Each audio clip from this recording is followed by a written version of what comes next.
We're out here to really protest what's going on in the Advisory Committee on Immunization Practices. What we're seeing here is when you convert from gold standard science to conspiracy-based decision making, that's bad for the people of America.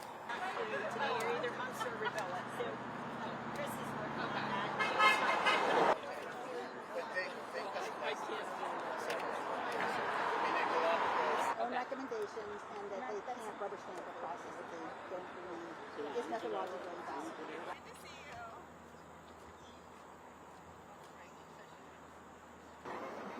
This is a group that I think values choice for people and parents, and they're making some, at least, moves toward votes that might limit choice for parents, which I think is surprising. You know, getting a vaccine or not is always a choice, but having access to the vaccine requires that there are recommendations for good, safe vaccines from the ACIP, and so I don't want to see that change.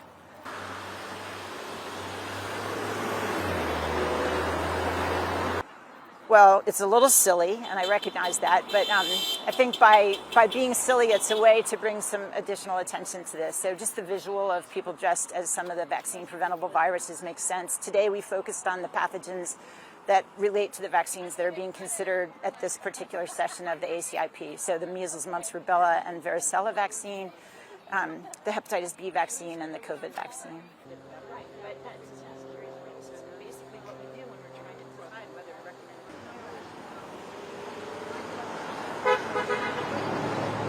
I'm very concerned about the CDC. It's an institution that I've poured a lot of my professional life into, and the reputation of CDC and the quality of the science that comes out of it.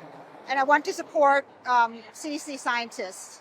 And the second reason is because I'm very concerned about ACIP and the integrity of the process of ACIP, which is really very well established historically, and which I see being completely uprooted at this point.